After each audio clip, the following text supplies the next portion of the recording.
Welcome back to Laughing in the Dark, the podcast where I hang out in haunted places with comedians. I'm your host, Sarah Jones. For this episode, I got to explore Hicks Road with local comic Mike McGee. Mighty Mike McGee is a funny stand-up poet from San Jose, California.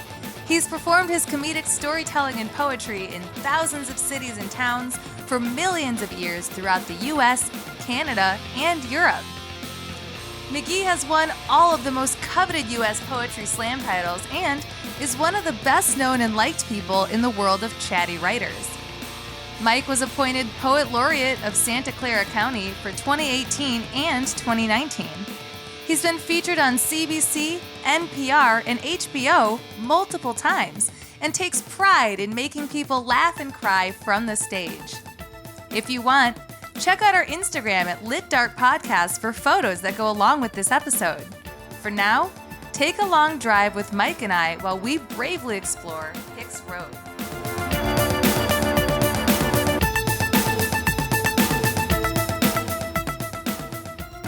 Yeah. So we are in a car. We're in my car, and it's raining. So I'm sure you can hear like raindrops falling. It's despicable out, but it's pretty. It's kind of nice. It's nice. It's so wet. It's horrible when you're driving. But there's something about raindrops falling that makes it like, oh well, we need this. Yeah, and it's kind of pleasant when we're sitting here. It's fine. It's just when you're driving. It's when you're driving. It's freaky. Yeah. But we are on Hicks Road. Well, we're parked to the side. Don't worry, we're not just parked in the middle of the road. And Hicks Road runs through San Jose, and it's pretty shrouded in legend. You grew up here, right? I did. Yeah, so you're no stranger to the legend of Hicks Road. Not at all. No. Yeah. Yeah. Yeah, I love stories like this that are just like a big part of, the legend, the local legends. I think are fun. All right, so we're at Hicks Road. It's right alongside the, I might say this wrong, Almaden? Yeah, that's right. Almaden Quicksilver County Park. Hicks Road scales Mount Umunhum.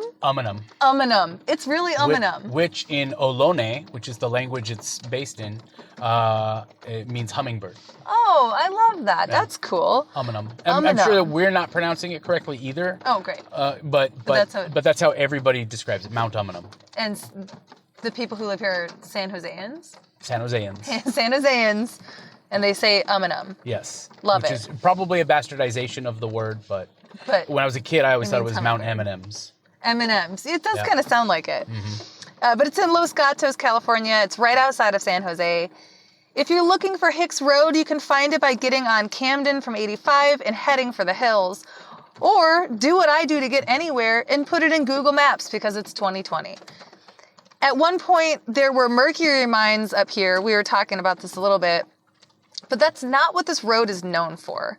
This road is shrouded in local urban legends and folklore so strong, it was even the basis for a short horror/thriller film made by some college students in 2009 in the style of the Blair Witch Project. Did you see it? No. Really? Have you heard of it? Yes. Does it upset you that it was made? But no. You've just heard I just have so many better things to do with my time. I'm sure, yeah. I kind of wanted to watch it just to... I think I probably will now. Yeah. Yeah.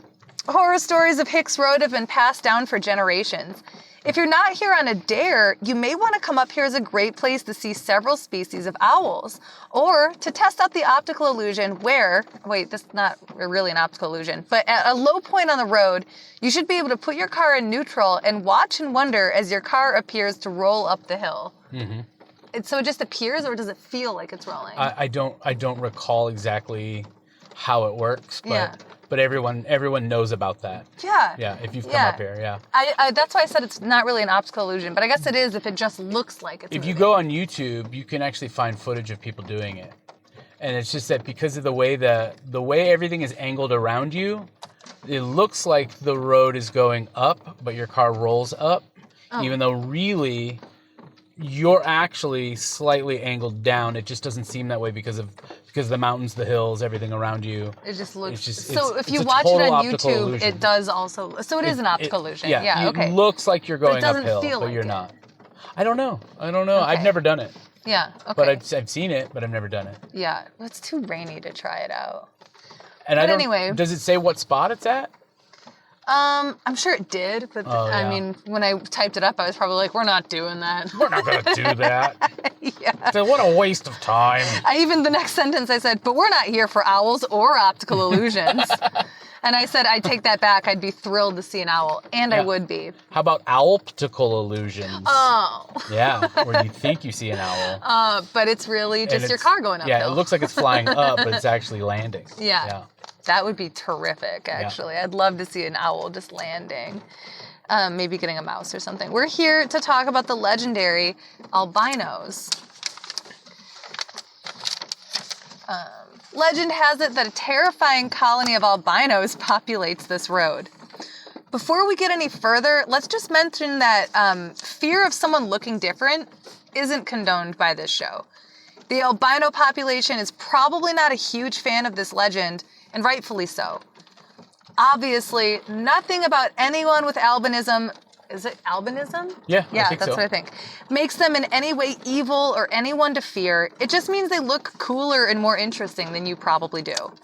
Still, it's a very old legend in the area and a huge part of the local folklore.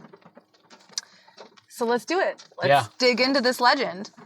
All right, like many urban legends, this one is passed on mostly by word of mouth. If you've ever played a simple game of telephone, you know how this goes. The story gets changed around a lot. Now, there are several versions, but the main idea is that there is said to be a colony of albinos that live in creepy huts on Hicks Road. A source said that there should be a fork in the road, and if you turn right at the fork, there is a no-through street. This is where the colony of albinos are believed to be found. So maybe when we're done recording, or when we're done telling the story, we can drive and see if we find that fork in the road. But most people who visit Hicks Road say that they don't have to search for the albinos.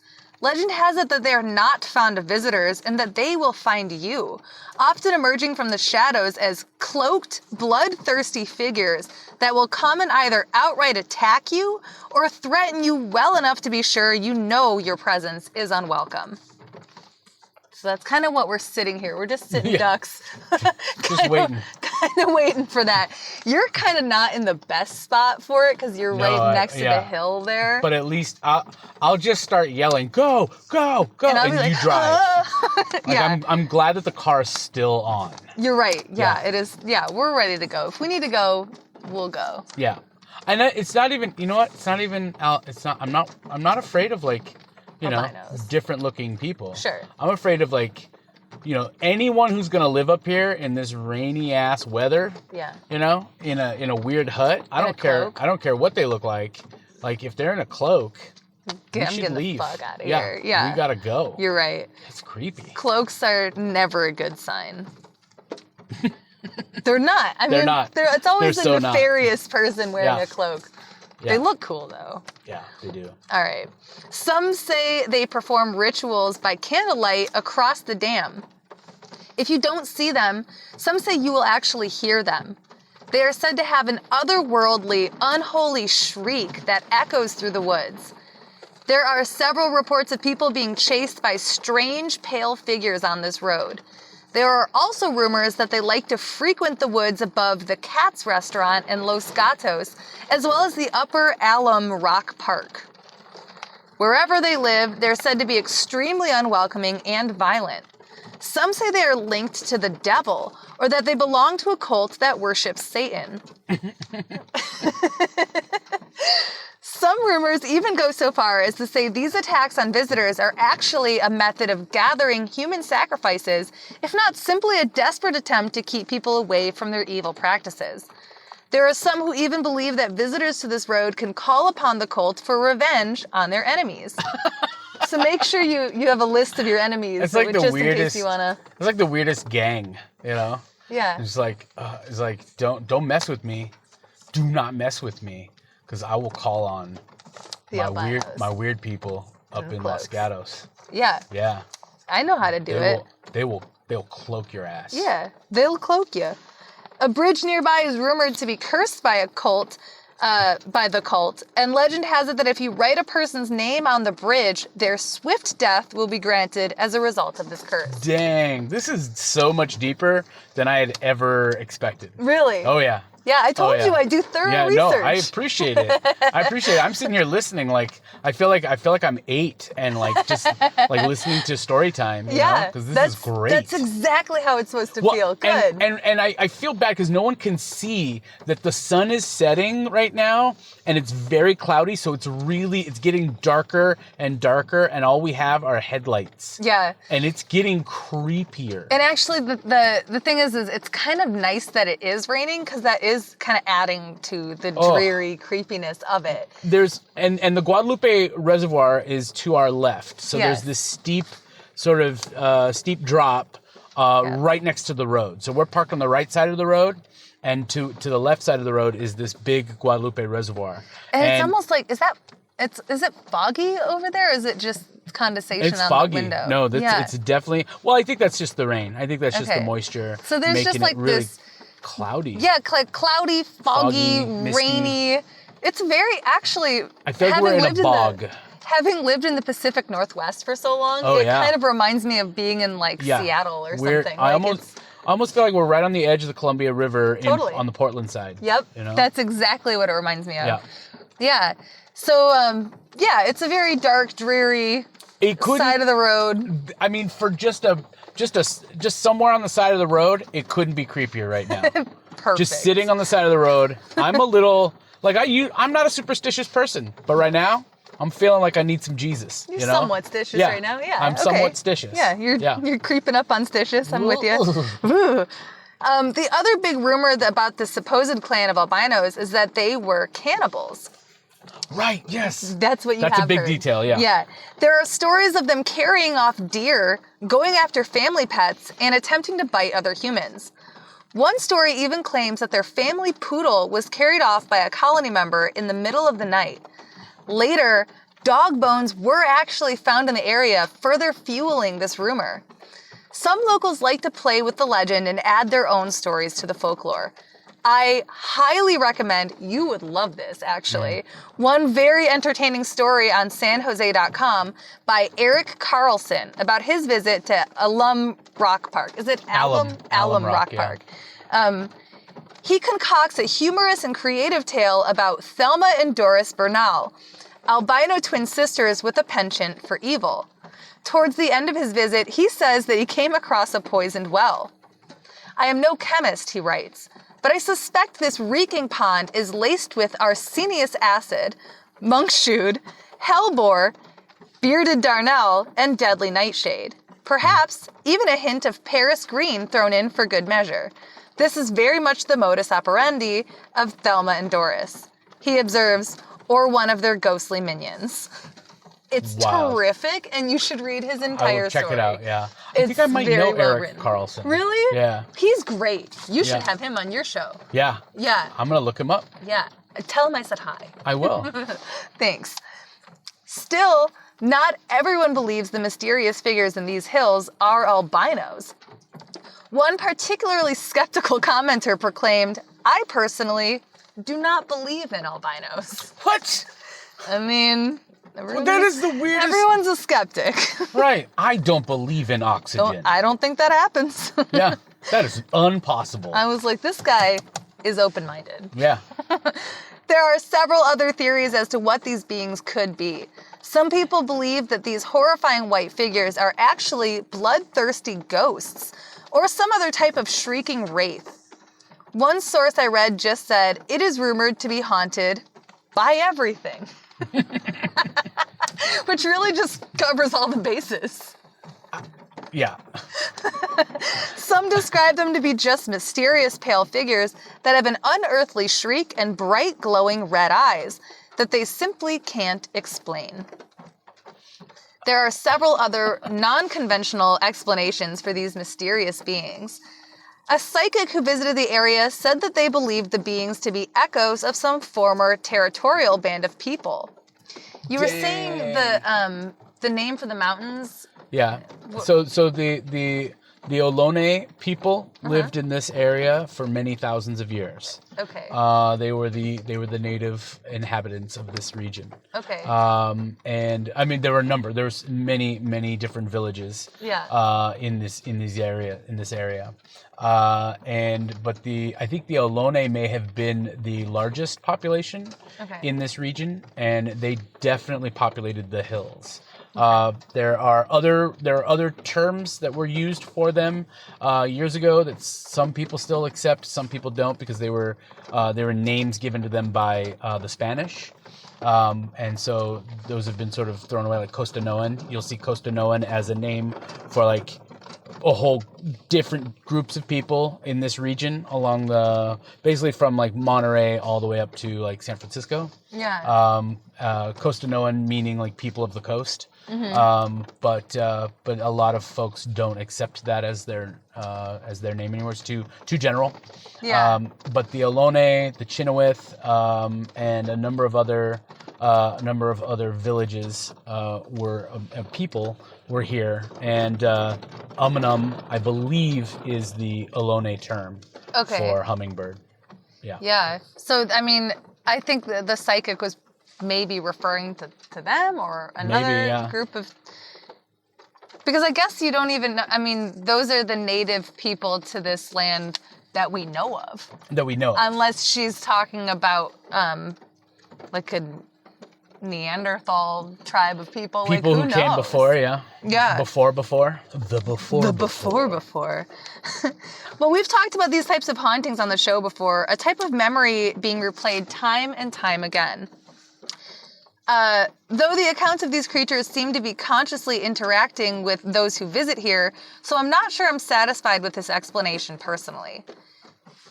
We talked about this on a different episode, so there's the difference between a kind of haunting that's just kind of like a replay of an event that's happened, you know, kind of just like, and then there's another type of haunting that has like a conscious intent, right? You know, that's like interacting consciously. Not terribly far from here in Morgan Hill, which is the town you'll get to coming up 101, just before San Jose. Morgan Hill has a couple of exits, and I had a friend whose father lived in a house that had like a pretty good sized backyard, and one day it was a nice day out. And he was standing in the kitchen, and he was washing dishes, and he looked through the kitchen window, and he saw an older man, like in his 70s, 80s maybe, with a small dog. And the old man was just looking into the kitchen window at my friend's dad washing dishes. Yeah. And he was like, why is this guy and his dog in my yard? Yeah. He dries his hands, he goes outside, the guy's gone. He looks all over for him, can't find him. But what he saw was a guy standing in the rain. It's a sunny day, but what he saw was a guy standing in the rain, right?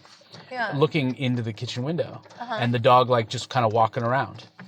Then a couple weeks later, his daughters come running into the house, and they say, "Where'd the dog go?" And their dad's like, "What dog?" And they're like, "We just chased a dog from the backyard into the house.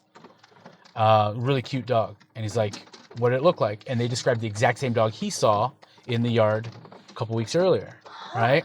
And then they kept seeing this old guy and this dog. Yeah. One day, totally out of the blue, he has to go to like City Hall and look up some plants because he wants to build a shed in the backyard. And when he goes through, he's like doing all this research, and he gets deep into like the past owners of the house, and he finds a photograph of the first owner of the house, the guy who built the house in like the 1920s. And it was that guy, and it was a picture of him and his dog. Oh my gosh. He totally saw that guy. Yeah. And his daughters chased that dog into the house, but it wasn't there. And it was it was just sort of, I think, a replay of things that had happened. Yeah, you know? Exactly. So I get what you're saying, but I never thought of it in that way before. Yeah. That's, oh gosh, that's really cool. It's cool to like get that confirmation, to like see the photo. I saw a ghost in my childhood home, and I've always wanted to be like, let's look into like the house, and be like, but I mean, we never did. You know, it's a lot of work. Yeah, maybe not as much now thanks to the internet, but like I tried to Google like that house, and then I just see like the Zillow ads for you know, they're But that's just so cool. It's so cool to hear stories of people that do. And actually, it's been so long now that I feel like I'd be like, yeah, that's a woman. Yeah. I don't know if that's the same one I saw. It might have been the same Yeah.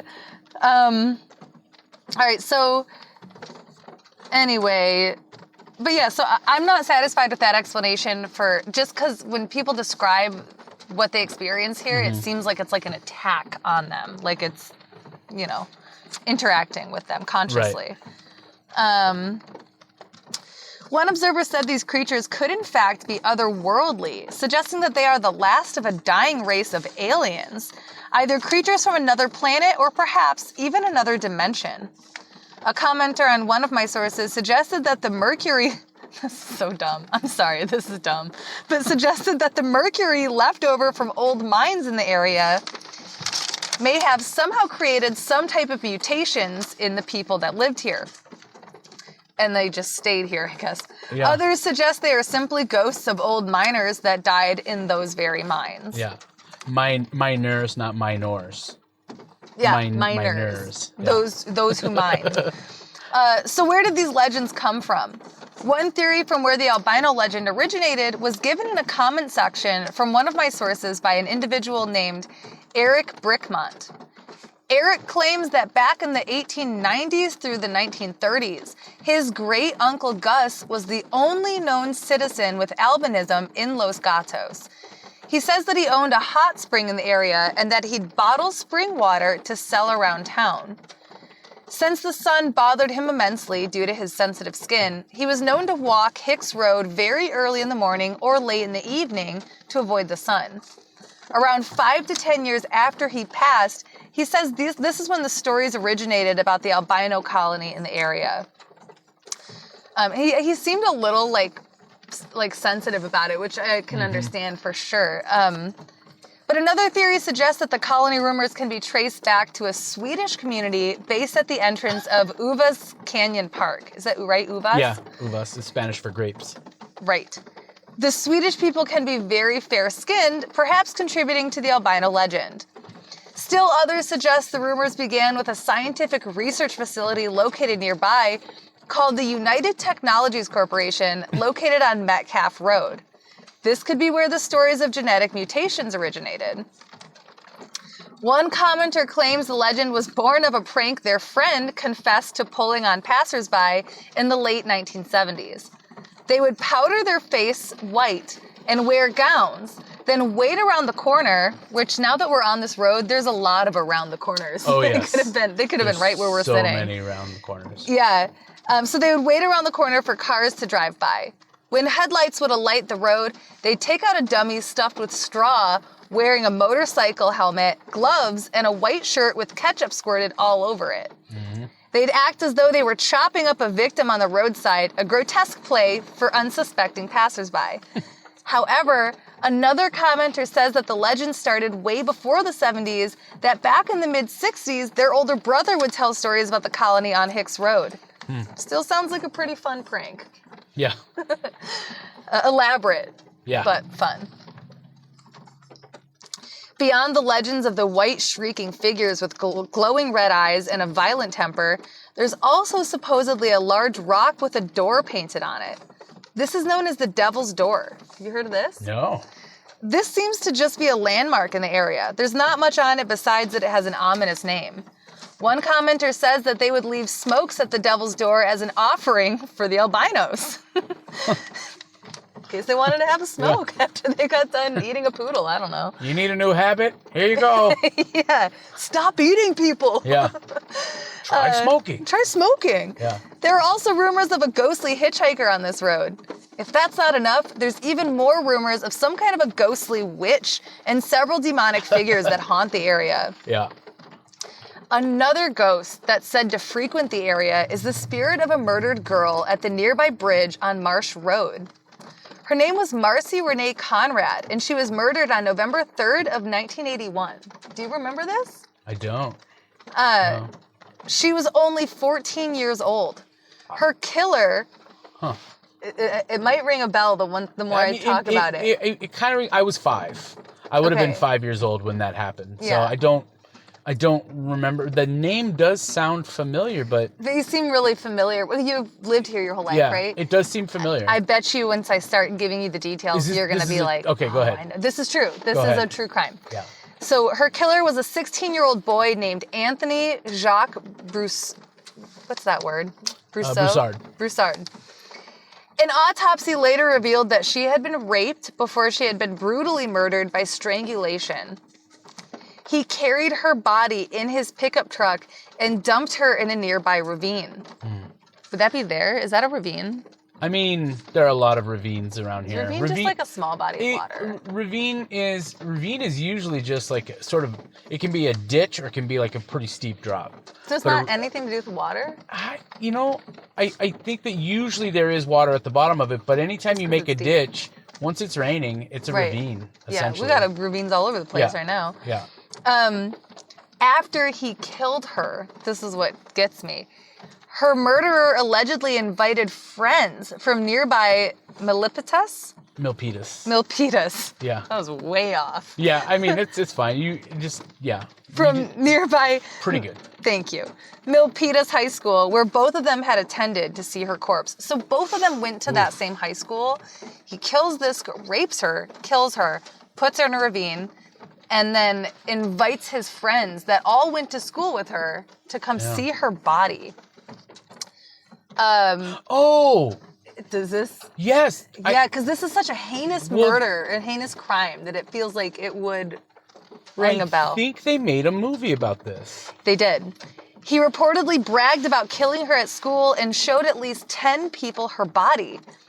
After pleading guilty, her killer was sentenced to 25 years to life. He is currently incarcerated at California's Soledad prison. Yeah. It's believed that Marcy's ghost haunts this area where her body was left after her murder. Her murder inspired the screenplay for the film River's Edge with Keanu Reeves. Yeah, it's a good movie. I believe... It's pretty haunting. Now that I'm... It's so realistic. Yes. Now that I'm retelling this... I didn't realize that was so close to here. I knew it was based on a true story, but I didn't realize it was... It's right That's here. why it's so familiar. I knew it was going to ring a bell. Yeah. I think I have a mini-sode in season 1 where someone is talking about an orb that they saw around here. Because now that I read that, I think they were like, yes, it inspired that movie, River's Edge. Yeah. So I'm going to have to dig back into season 1 and find that mini-sode. Because I think one of my callers or one of my guests was right here and saw an orb. And I'm now putting 2 and 2 together. That's interesting. Did they say when they saw the orb? Like what era? I'll have to go. Time? Well, he's younger. He was, and this is someone who lived in Portland, Oregon. I'm going to have to go back. But they saw an orb here? Yeah, I think so. What were they doing here? Looking for the spot? I think so. But then again, it could be a very similar story somewhere else. But I think it's this. I'm going to have to go back and look again. That's fascinating.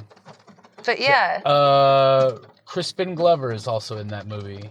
Okay. And that's like it's probably one of the first movies where because he's always been kind of a weird, unusual actor. Yeah. Very uncommon acting style. Yeah. He played Marty McFly's dad in Back to the Future. Okay. Yeah. Kind of a strange character type. Right. And he's definitely very creepy in that movie. Okay. Yeah. Definitely worth watching. Yeah, I do have to see it. There's so many movies I gotta watch. I gotta watch Hicks Road. I gotta watch River's Edge. Yeah, I wonder where they shot it. I wonder if they even shot it here or if it was set somewhere else. Maybe. So interesting. Marcy's murder is a good example of how some of the most terrifying stories of what have happened on this road are not paranormal in nature at all. No. One commenter told the story of how they would come here and observe that steel rods had been placed in the water to prevent kids from jumping in for fear of being impaled alive. They said they would all jump in to test it and followed it up with, "I won't tell you what happened after." I think that this has to have been put in just for kicks, but who knows? Sure. The personal accounts of visits to Hicks Road you can read online are impossible to number or list all in one episode. What seems to be a common theme is people seeing figures in black robes. One person wrote that they saw 3 people in black robes just staring. which is downright chilling to me. Yeah. That's like scarier than people running at me. Just like the staring and like observing is just that like intelligence is. You know what it is? It's a confidence. Yeah. It's a strange confidence that we can't, like, why are they so confident looking at me right now? Oh, what's wrong with me? Yeah. You know? And what information are they getting? Yeah. What are they going to do to me because they now know they have power over me? Yeah. You know? Yeah. Yeah, you're right. It is. It's that confidence. Psychological. It is. There are several accounts of people being chased by the figures. One person said that they saw one, then a few more, silhouettes of people standing up in the distance before they saw them come barreling towards them at breakneck speed, reduced to white shapes in their quickness. Another story that is eerily similar to this one comes from an ex-Marine. He says he was a senior at Oak Grove High School back in 1992, right before he went to boot camp.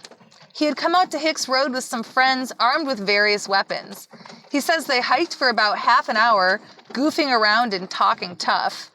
Then one of his buddies pointed toward the top of the hill, and there they saw a lone tree. Then all of a sudden, silhouettes of human-looking figures started to stand up. He claims 20 to 30 of them. After rising and showing their ranks, he claims the figures started to run down the hill toward them. Even in the darkness, the commenter claims that the figures appeared to be completely white. He says he and his buddies ran screaming like little girls and jumped in their cars to get out of here. A reply to this comment reads, "I know guys who claim they saw a figure much like that standing on the other side of the reservoir, just kind of taunting them from across the river." The last personal account I'll tell is this one. A visitor to Hicks Road said he and his friend Dan had been driving late at night when a large, dark figure blurred his eyes, causing him to slam on his brakes. In his headlights, he saw a large buck sprawled across the street, not moving. Then, before their eyes, another dark figure emerged from the roadside. This figure split into 3 separate entities, human-like figures with pasty white skin and red bloodshot eyes, who moved quickly into the road to drag the bloodied buck down the hillside and out of sight.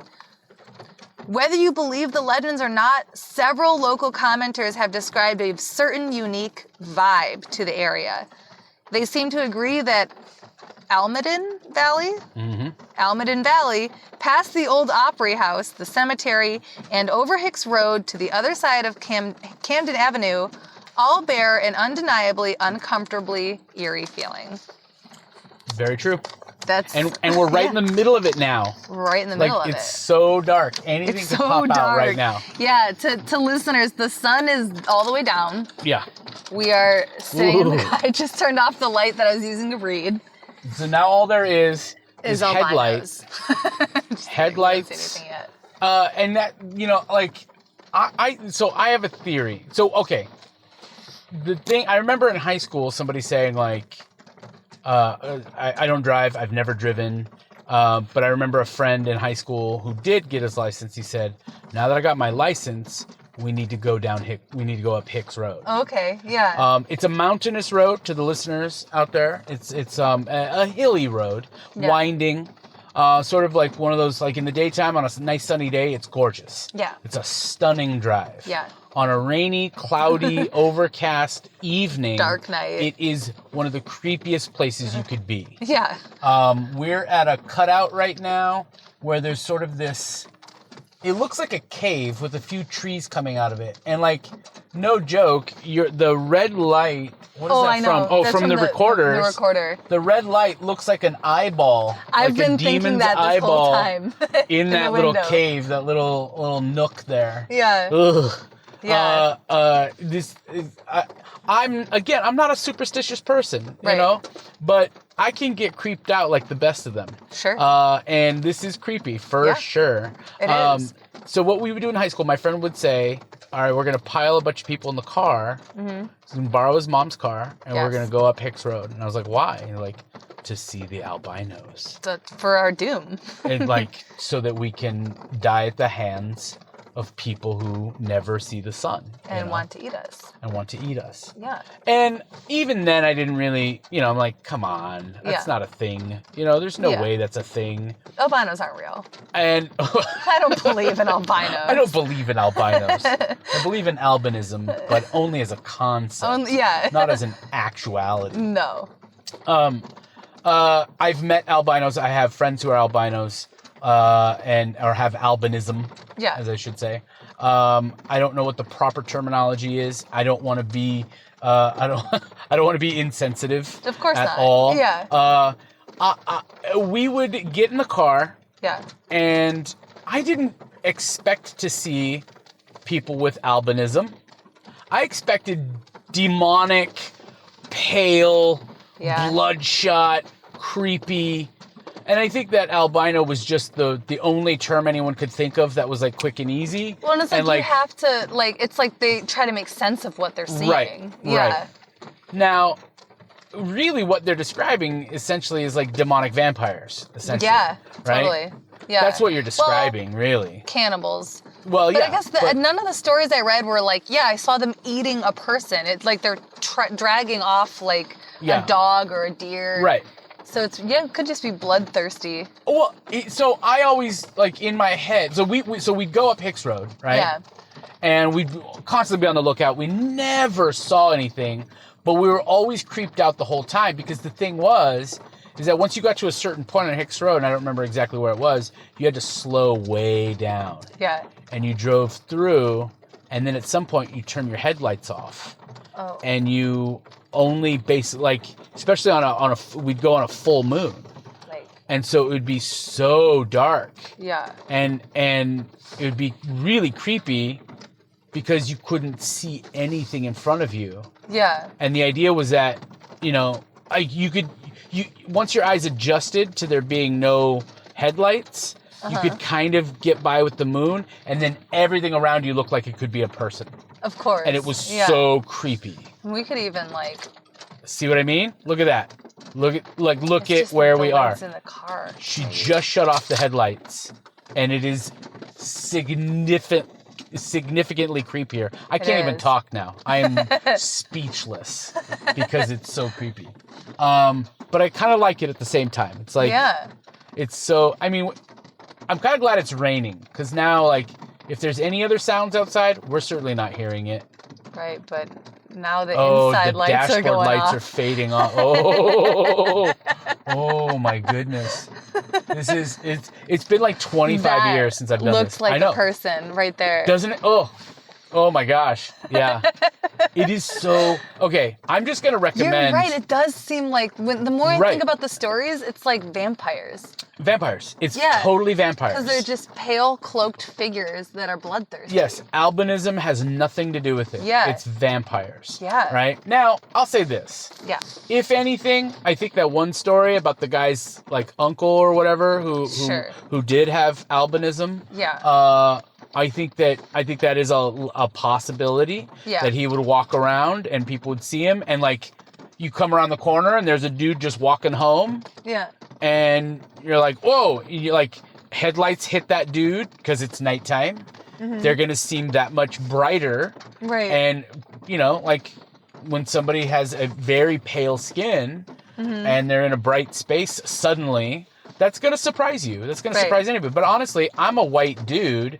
Yeah. You put headlights on me in the dark and you weren't expecting to see me, I'm going to freak you out too, So I think that it's unfair to pin it on albinos. Sure. I think that I think the story is better if it's vampires. I agree. And I think I think that there's a possibility. I used to think that that there was maybe a family of people who were we hate society. Yeah. We're gonna have our own commune, and maybe they're, I don't know, maybe they're anemic, maybe who knows? Yeah. But they avoid the sun, for whatever reasons, they avoid the sun. They don't have albinism. Yeah. But they avoid the sun. Maybe they are Swedish. Who knows? Sure. Yeah. And they, and their numbers have dwindled over the years. But maybe there was a handful of them that lived in a house nearby, and none of them drove. and maybe they were violent. Maybe they were violent. Sure. Maybe they love tearing apart woodland creatures who've accidentally been hit by cars. Well, and that's not actually completely unheard of for it's kind of like a backwoodsy practice, but like a lot of people do take roadkill and eat it. Oh, yes. Like that's not something that's like unheard of. That does happen. I mean, this is called Hicks Road. When I mapped Hicks Road earlier, there were 17 options around the country. Old Hicks Road. And I'm like, I don't think that's someone's name.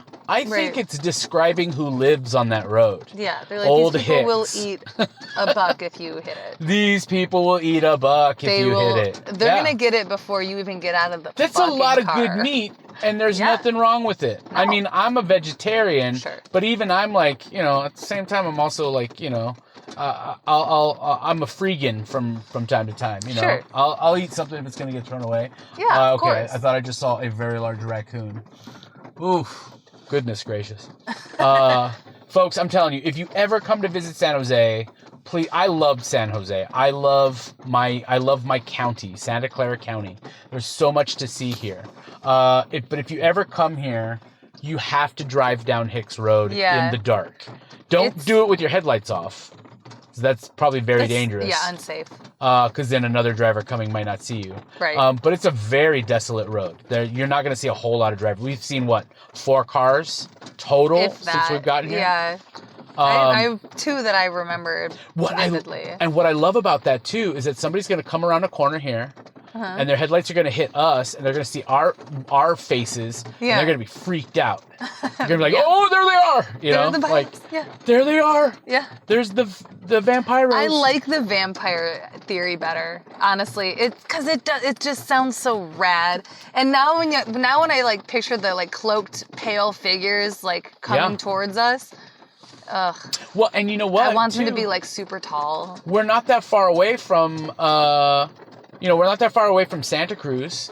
Santa Cruz is not. It's just over the hill. Are there a lot of vampires there? Well, that's where Lost Boys was set. Oh. Lost Boys was filmed in Santa Cruz, and that's a vampire movie with the Coreys, Corey Haim and Corey Feldman. Gosh, who else was in that? Jason Patrick, is that his name? Kiefer Sutherland. And it's all about these young vampires who are trying to basically turn every kid in Santa Cruz into a vampire. And it's set at the Boardwalk, which is the amusement park on the beach in Santa Cruz. Oh. That's a cool spot, too. If you ever come back up into the Bay, you've got to hit up Santa Cruz. There's a lot of good haunted spots in Santa Cruz. Okay. Yeah, I'll have to do that. Total beach community. Yeah. And lots going on there. But you got to watch Lost Boys, 80s classic. Yeah, I've heard of it. It's like one of those movies I've never seen. So yeah, if you want to watch all the guys who've basically become like some of the biggest stars now, Keanu Reeves in River's Edge, Kiefer Sutherland in Lost Boys, a couple of college kids in Hicks Road. Yeah. Oh, I know. Is that what it's called? Yeah, it's just called Hicks Road. Yeah. What? I need to see it. It was made in like 2009. It's a short film too. Okay. It was like, and I'm just going off of the IMDb. I didn't actually watch it, but I think it said it was like 50 minutes long. Like it's a short film. There was a guy who made a movie about Hicks Road. I wonder if this is it. Oh, watch these people. Oh shit! They're gonna see your face and be like, "Oh shit! It's a vampire!" Oh, there's another one. Yeah. I was gonna say they're probably gonna be like, "Oh my god, is their car broken down? Are there dead people in there?" No, they don't give a fuck. They're just like, "Good luck, nerds." Yeah. Good luck, dorks. They're probably podcasting. Yeah, right. Dorks. Silicon Valley nerds. Nerd.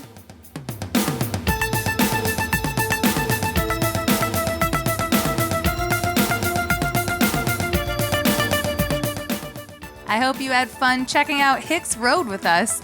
You can find Mike McGee's storytelling and poetry on YouTube.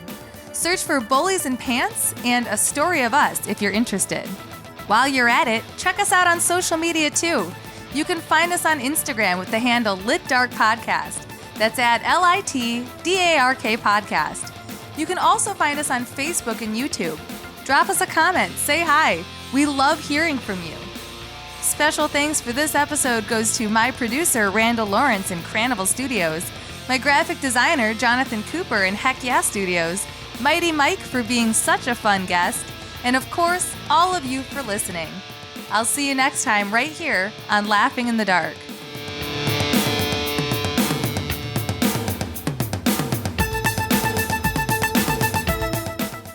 Sources used for Episode 4 of Laughing in the Dark include Searchlights San Jose, IMDb, HauntedRooms.com, USC Digital Folklore Archives, San Jose Inside, SanJose.com, Backpackverse, Ranker.com, Reddit, and Wikipedia. Laughing in the Dark is brought to you in part by Heck Yeah Studio. Heck Yeah Studio is a creative effort working with people to create meaningful things. At Heck Yeah Studio, they work with clients to turn their ideas or existing brands into real or better versions.